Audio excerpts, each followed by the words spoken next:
Hi, it's Brent. I was giving a talk a few months ago about why old houses are better than new houses. And the Q&A session, I was talking to a lady answering a question, and I said to her, maintenance is a good thing. In fact, it should be celebrated.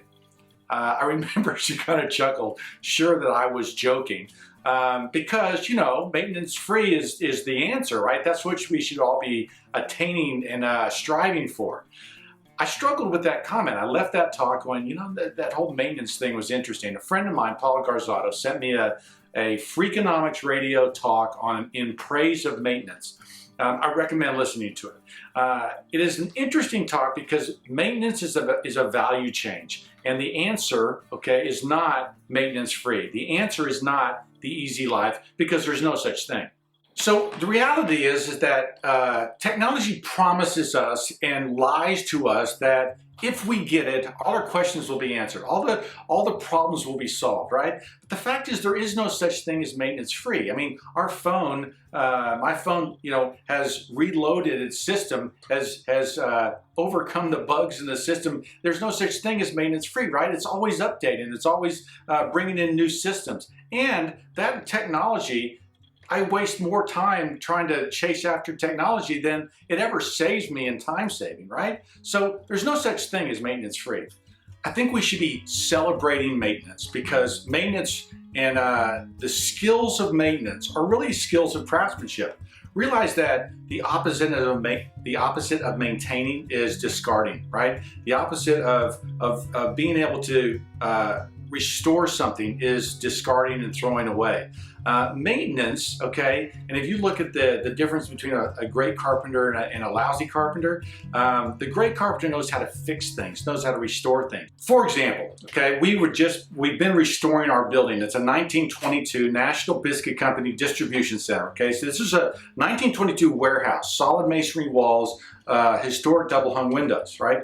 The easy thing for us to do would have just to tear these windows out and put a sheet of glass in, right? Put something that required no maintenance, okay? The harder thing to do was to do what my guys did, where we actually documented and cataloged all the parts and pieces, carefully took them apart, restored and rebuilt the windows, rebuilt the frames, rebuilt and changed out the things that were rotten, and then put these back in. Literally in the hours it took, you're talking 200 hours versus 20 hours, right?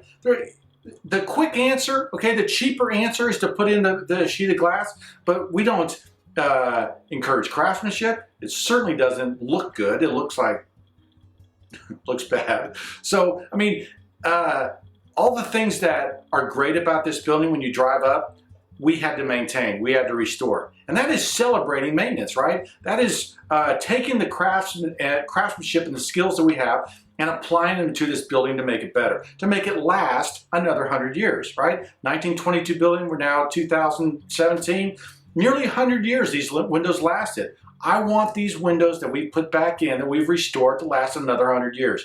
And that doesn't happen without maintenance.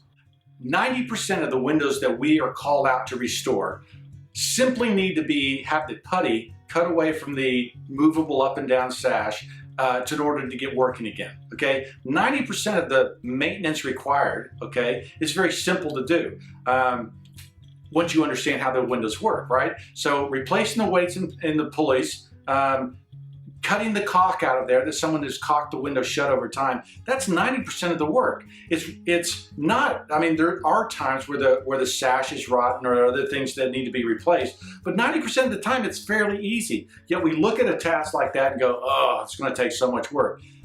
Once you understand how to do that, it's really not that hard.